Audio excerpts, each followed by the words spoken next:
Puji Tuhan, hari ini kita akan belajar sesuatu untuk mengerti bagaimana kita menjadi orang yang berkemenangan di dalam Tuhan. Dalam segala situasi, dalam segala kondisi, dalam segala hal atau apapun yang kita hadapin, hal yang gak enak yang Tuhan izinkan, atau mungkin gesekan antara kita dengan orang lain, atau kita dengan orang-orang dekat kita. Kita harus mengalami kemenangan karena seringkali banyak perkara Tuhan izinkan terjadi dalam kehidupan kita. Tujuannya itu untuk membentuk dan memproses hati kita sesuai apa yang Tuhan mau. Kita sendiri berpikir bahwa kita ini adalah orang yang baik, orang yang sempurna, orang yang paling suci, tak bercacat celah menurut pemikiran kita. Tetapi dalam pemandangan Tuhan, ada banyak hal yang harus dibereskan karena Tuhan sebenarnya mau hati kita. Kenapa Tuhan mau hati kita? Karena Tuhan mau hidup kita ini dikuasai olehnya supaya Dia memanifestasikan pekerjaannya di bumi ini melalui hidup kita. Makanya Tuhan izinkan proses, Tuhan izinkan pembentukan, Tuhan izinkan permukaan. Dan biasanya orang-orang yang dipakai adalah orang-orang yang bersinggungan setiap hari dengan hidup kita. Bisa itu pasangan hidup kita, anak-anak kita, mertua kita, teman-teman, teman kantor, bos, atau siapapun juga, atau pemimpin, atau gembala yang Tuhan taruh di atas hidup kita. Tujuannya untuk ngapain? Membentuk, memproses, dan memurnikan. Tuhan melihat dari kedalaman hati kita. Kalau didapatinya tidak ada sesuatu yang belum beres, atau didapatinya dalam kacamatanya Tuhan ada sesuatu yang bisa menghalangi rencananya digenapin, Tuhan akan proses dan bentuk kita.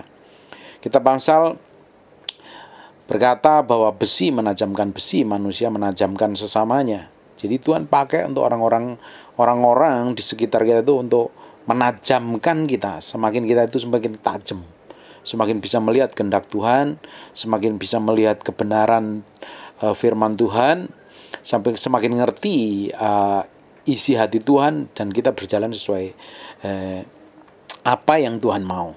Bapak Ibu, hari ini kita akan belajar sesuatu bahwa kita memang akan diizinkan melalui proses perjalanan dalam hidup kita.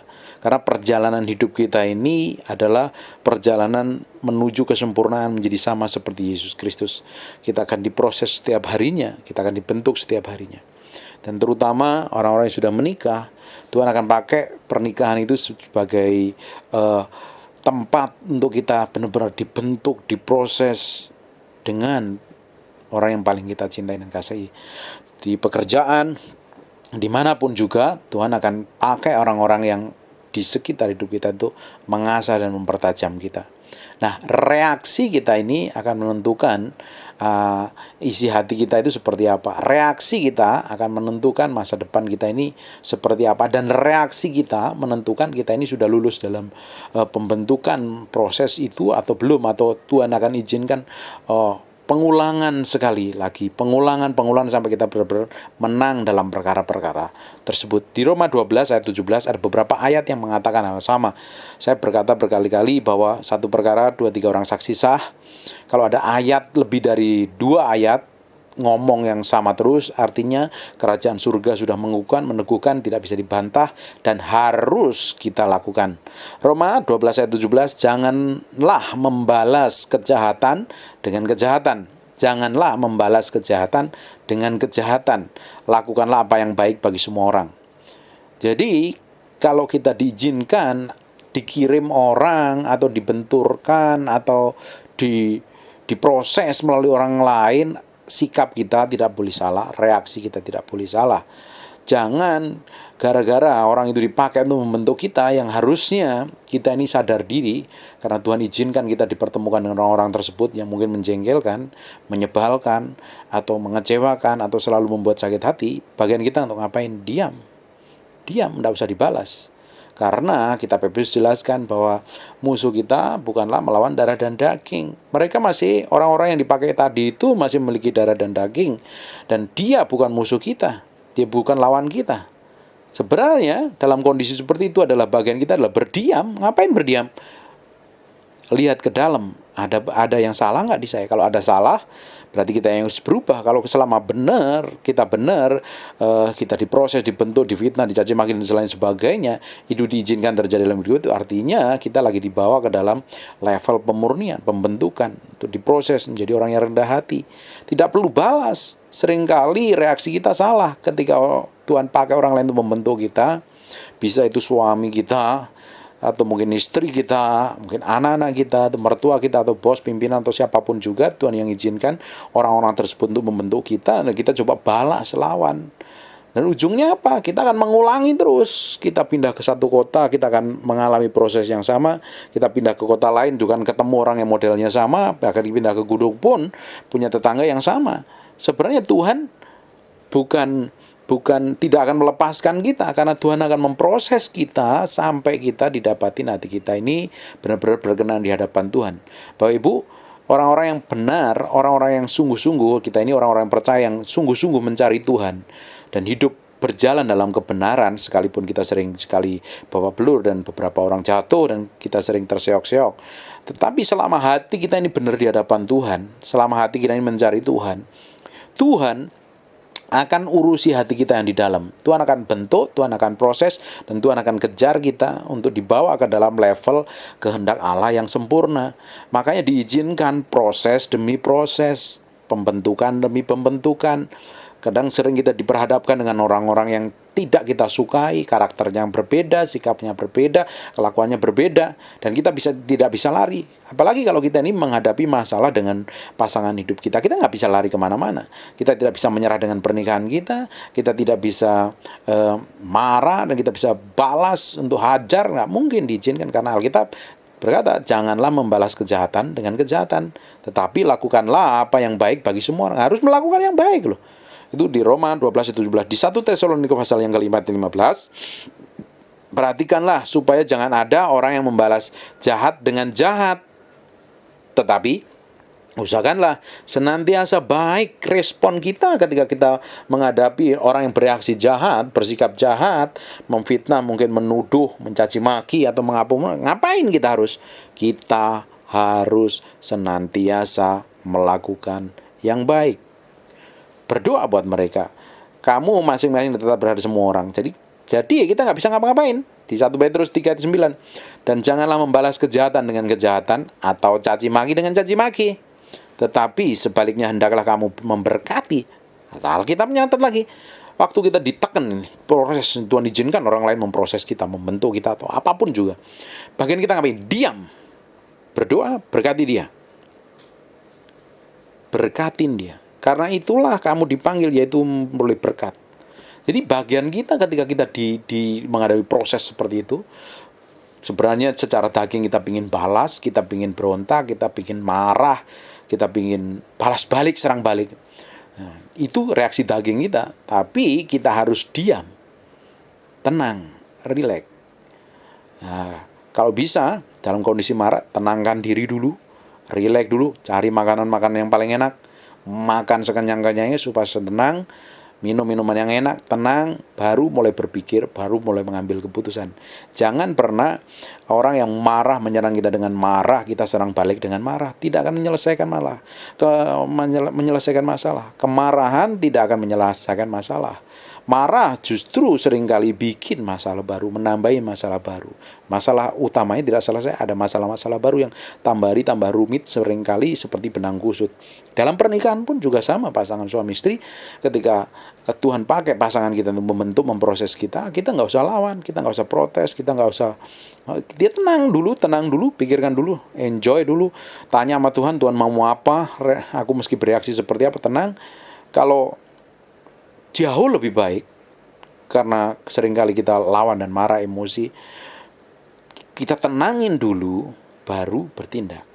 Bapak Ibu, jangan pernah lukai pasanganmu yang kamu cintai. Saya tidak akan melukai, berusaha sekali tidak mau melukai pasangan saya, sekalipun saya ingin marah besar begitu. Kalau dalam kondisi beberapa hal, kadang saya marah, tapi saya marah, saya rela, saya harus benar-benar matikan, saya harus padamkan, daripada kemarahan yang sesaat tadi melukai hatinya sepanjang hidupnya. Dan tidak mungkin kita ini mau melukai orang yang kita cintai. Bapak Ibu, kalau di dalam pasangan, Kita harus tenang, diam dulu, kalau bisa relax dulu, biarin saja marah, pasangan kita marah, dengerin saja. Nah, kita mulai berdoa, tenang, doa, bahwa dalam doa diusahakan, memang ini tidak gampang, ini dengernya khotbahnya gampang, tapi prakteknya tidak gampang. Kita harus tenang, relax, titik tertentu ketika hati kita udah tenang, kita tenang, baru kita berkata-kata. Jangan dalam kondisi marah kita berkata-kata. Seringkali lidah kita mengeluarkan kata-kata yang menyakiti dan melukai. Tidak hanya bisa dipulihkan dalam sejam, bisa sebulan, bisa bertahun-tahun. Melukai orang yang kita cintai, buat apa? Tidak ada gunanya. Satu hal itu, satu hal lain lagi, kita akan mengulang ketika kita gagal mengalami satu proses pembentukan. Tuhan akan izinkan proses itu sampai kita berkemenangan. Kalau kita tidak berkemenangan, Tuhan akan proses terus, Tuhan ulangi terus sampai kita ini didapatin hati kita ini benar.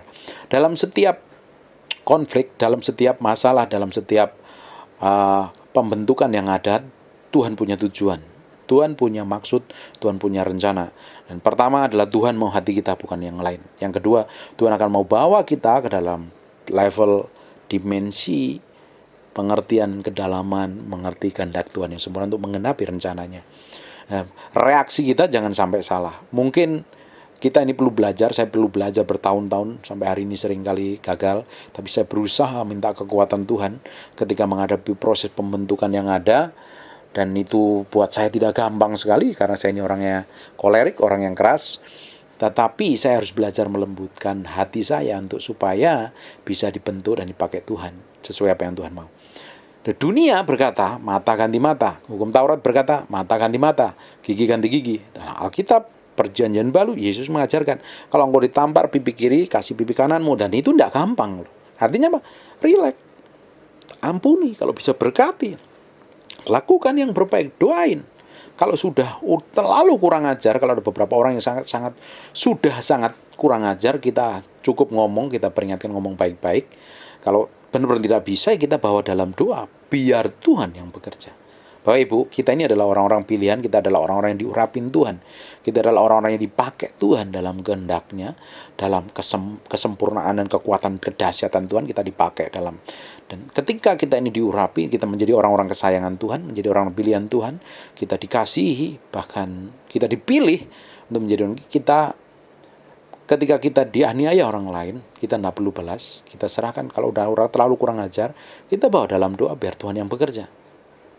Bukan bagian kita loh melawan, membalas kejahatan dengan kejahatan. Pada titik tertentu kalau saya udah nggak tahan banget, saya hanya diam.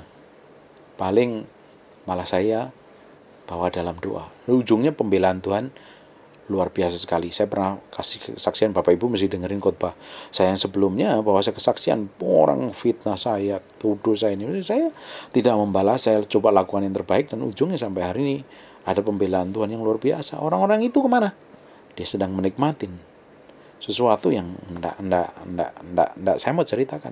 Hal menyakitkan buat saya, buat saya dengarnya. Tapi kita ini tidak perlu membalas kejahatan dengan kejahatan. Kita justru memberkati. Justru kita berdoa buat dia. Karena selama kita benar, kalau kita diproses, dibentuk melalui orang lain, dan kalau kita salah, ya kita bertobat, berubah. Tapi kalau kita ini udah benar diizinkan proses itu terjadi, ya bagian kita ngapain? Bawa di dalam doa. Karena kadang Tuhan mau hati kita sungguh-sungguh semakin dimurnikan. Bapak Ibu, tidak ada orang sombong mengaku sombong. Tidak ada orang tinggi hati mengaku tinggi hati. Tapi orang lain melihat dan merasakannya. Nah, hal-hal seperti itu yang Tuhan ambil di dalam hati kita. Ada hal yang tersembunyi dalam jiwa kita, apa yang kita pikir, apa yang kita rasa, apa yang kita mau, ini Tuhan mau bentuk terus, Tuhan mau proses terus. Bapak Ibu, ada buku bagus yang nulis buat semeni, Remuknya Insan Keluarnya Roh. Itu buku-buku bagus yang sangat memberkatin saya. Bapak Ibu mesti cari di toko buku kalau ada sampai hari ini, karena banyak toko buku tutup. Tapi Bapak Ibu bisa baca itu, buku itu banyak mengubahkan hidup saya. Ada salah satu lagi, ada buku bagus, saya lupa, itu buku juga mengubahkan kesaksian dalam Tuhan dari luar negeri, yang dia mabuk, jadi pemabuk, dan sekarang jadi penginjil yang luar biasa, dipakai Tuhan luar biasa. Itu buku juga mengubahkan hidup saya. Kita harus benar-benar ngerti apa yang Tuhan mau, dalam segala kehendak dan situasi. Jangan kita berespon seperti orang dunia. Orang dunia itu sedang menunggu. Orang dunia itu sedang melihat kita, mengamatin kita. Kalau orang dunia ingin melihat Yesus melalui hidup kita, yang ingin dilihat apa? Ya, cara kita menyelesaikan masalah, cara kita menghadapi masalah, waktu kita difitnah, waktu kita dituduh, waktu kita tidak disukai, waktu kita dibully, waktu kita dianiaya, waktu kita ditekan, waktu kita ngadepin masalah. Orang lain sedang melihat, mengawasin kita. Reaksi kita itu mencerminkan seperti yang Tuhan mau atau malah seperti lebih parah daripada orang dunia. Yang seharusnya, karena kita ini orang percaya mengikut Kristus, harusnya orang bisa melihat Yesus yang bersikap, Yesus yang mengambil keputusan melalui hidup kita, melalui sikap, melalui reaksi kita. Nah, Tuhan mau kita menjadi berkat yang benar-benar dahsyat dan powerful, tuntut supaya orang lain itu bisa melihat Yesus real manifestasi dalam kehidupan kita. Kalau menghadapi masalah, Tuhan tidak mau apa-apa, Tuhan mau hati kita. Hati kita ini harus benar-benar menjadi tempat penyembahan, menjadi tempat di mana Allah bekerja, di mana Allah memanifestasikannya, pekerjaannya di bumi. Dan butuh kita, diperlukan kita. Semakin kita memberikan wadah yang besar dalam hati kita, semakin kita memberikan hati kita ini semakin besar, tentunya Tuhan akan percayakan hal yang luar biasa, hal yang ajaib dan perkasa. Bapak Ibu, mungkin Bapak Ibu hari ini menghadapi proses masalah dengan suaminya. Mungkin ditinggal selingkuh, mungkin suaminya nyeleweng, mungkin suaminya kasar, atau mungkin istrinya, atau mungkin mertuanya, atau mungkin orang lain atau pimpinan di kantor. Kalau Bapak Ibu mengalami proses tekanan, himpitan, atau apapun juga yang menekan, tenang saja. Itu artinya Tuhan izinkan segala sesuatu itu tujuan untuk membentuk hati Bapak Ibu, memproses hati kita. Kalau kita menghadapi hal yang tidak enak, sebenarnya Tuhan sedang membentuk, sedang menyekolahkan kita, membentuk dan meremukkan kita untuk kita didapati menjadi orang yang berkenan. Tidak usah nyerah, tidak usah serang balik, tidak usah nyari kelemahan orang lain, tidak usah balas, tidak usah mencari kambing hitam. Bawa di dalam doa, tenang. Kalau udah gak tahan, cari makanan yang enak. Mau sate, mau kue, mau cake, mau apapun juga, cari makanan yang Bapak Ibu sukain, makan kenyang. Daripada Bapak Ibu marah, emosi, meluapkan, dan berkata-kata yang ujungnya malah membuat Tuhan terluka atau membuat orang lain terluka. Jauh lebih baik cari makanan yang enak. Setelah makan enak, kenyang, tidur. Bangun tidur, bisa berpikir terang, baru bisa mengambil keputusan. Jangan pernah mengambil keputusan di saat emosi, di saat marah. Seringkali Bapak Ibu, lihat apa yang dilakukan Esther. Ketika Esther dan Mordekai mau dihabisin oleh Haman, apa yang dilakukan? Dia tenang, dia berdoa, puasa, dan minta perlindungan Tuhan. Ujungnya ngapain? Ada pembelaan, ada promosi Tuhan yang luar biasa. Apakah kita ini kan diciptakan serupa segambaran Kristus, menuju kesempurnaan seperti Yesus Kristus? Apakah Yesus Kristus ketika mau ditangkap, apa dia mau balas? Dia bisa saja dikirim malaikat untuk menghabisin para tentara Roma, tapi tidak lakukan. Apakah ketika Yesus dihianati Yudas, dia lawan balik? Sebenarnya dia bisa lakukan dengan otoritasnya, tapi dia tidak lakukan, dia diam. Kalau kita mau menjadi sama seperti itu, artinya kita harus bersikap, berkelakuan seperti Yesus. Apa yang Yesus lakukan, apa yang dia pernah diperlakukan orang-orang lain, difitnah, dituduh, diludahi, bahkan mati di kayu salib, kita harus contoh loh dengan kejadian itu. Kita harus lihat sikapnya seperti apa. Oh, ternyata Yesus waktu itu melakukannya, bersikap, dia tenang dan rileks, menyerahkan semuanya kepada Tuhan. Bahkan ketika di kayu salib dia berdoa, Tuhan ampuni mereka ini, mereka tidak tahu apa yang dia perbuat. Luar biasa sekali. Banyak sekali contoh di Alkitab yang Paulus mengalami yang sama. Petrus, tokoh-tokoh di perjanjian lama banyak sekali mengalami proses. Dia tidak membalas, dia bawa di dalam doa. Dia tahu jangan-jangan memang Tuhan izinkan proses terjadi, pembentukan terjadi. Kalau masalah terjadi yang berat sekalipun, yang berat terjadi dalam hidup kita sekalipun, kita tenang, kita menyerahkan kepada Tuhan. Jangan-jangan dengan kejadian ini Tuhan sedang mengizinkan ini terjadi untuk membentuk dalam proses kita. Tujuannya untuk ngapain? Kita diberkati di masa-masa yang akan datang. Nikmatin hidup kita. Bahagia itu pilihan. Kita yang memilih untuk berbahagia. Bagaimana? Ketika menghadapi tekanan masalah, reaksi kita, sikap kita harus tetap memilih bahagia di dalam Yesus Kristus Tuhan. Jangan lawan, jangan serang, jangan cari kelemahannya. Kita broadcast, kita omongin ke semua orang kelemahan orang yang menyerang kita, yang memfitnah kita atau membentuk kita, atau melawan kita, atau menjelekkan kita. Kita nggak perlu kalau cari kelemahan kita umbar kemana-mana. Kita cukup tenang dalam hadirat Tuhan, karena Tuhan mau kita benar-benar mengandalkan apa yang Tuhan mau, dan kita dibawa mengerti detak jantung Tuhan. Amin. God bless you.